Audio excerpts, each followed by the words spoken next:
was this picture here of these statues that were found over in Egypt, Upper Egypt, of black men that were placed there or carved out of solid granite thousands of years ago.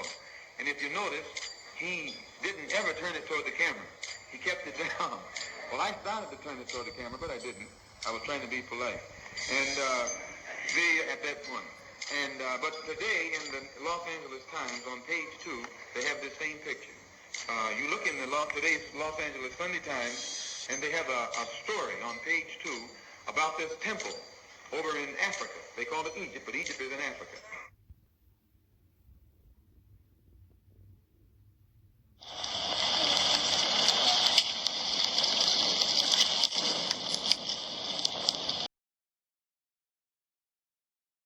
Banks is telling us that's what we need to pay attention to, what's going on with the banking system, right? Banks, we're looking at JP Morgan, the biggest bank in America.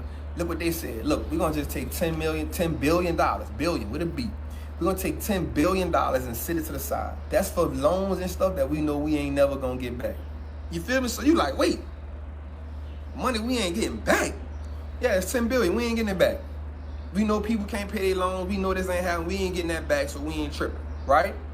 So then what happened was Wells Fargo said, you know what, y'all right. Wells Fargo put $4.9 billion to the side because they were like, you know what, we ain't going to get that back neither. And then Citigroup said, you know what, we're going to put another $4.8 billion to the side because we don't get that back. So you got the 3 largest banks. So listen, so what that tell us? If the big banks saying we're not going to get that back, right? And then here go the big dog. So now when you go into the banking industry, you know you got the industry and then you got certain sectors within the industry, right? You got investment banks. The biggest investment bank is Goldman Sachs. The next biggest investment bank is Morgan Stanley, right? So you got the 2 biggest investment banks, yes, fintech versus traditional banks, 100%. In case y'all don't know what fintech is, that's your Cash Apps, who you just did, who's owned by PayPal, and then you got your Square, right? Those are fintech businesses, right? Financial tech businesses, right? So I just give y'all the game, so now you know what financial tech is, right? FinTech, good shit. PayPal went through the roof too, right? So check it out. Check it out. Goldman Sachs said, we gonna take $937 million that we gonna put to the side for money that we can't get back. Now here's the thing about Goldman Sachs. They don't even deal with regular people.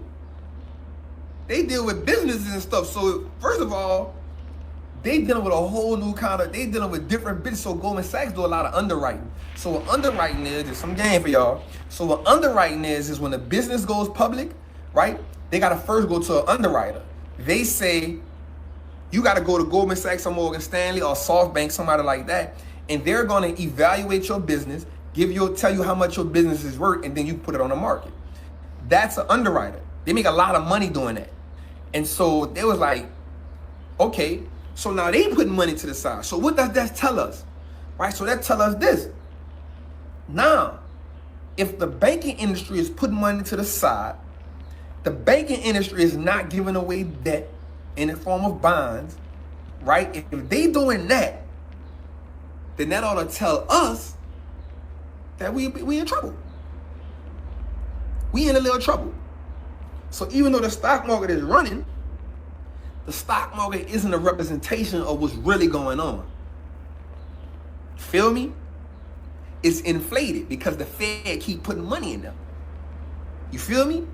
Now here's what happens. There's another thing that's going on. What the banks are selling us. So if we think about Goldman Sachs and Morgan Stanley doing this, so now you understand that big businesses can't pay rent. Think about this. Retail industry is down. Remember I told you, real estate was down about REITs was down 24%. So REITs are the commercial real estate, right? So if the REITs was down, and then more Goldman Sachs are dealing with REITs to get money, people like that, if they down, then what does that tell us? I mean, big people can't pay rent either, right? So if all these big businesses can't pay rent, why is the stock market running up? We need to take a step back.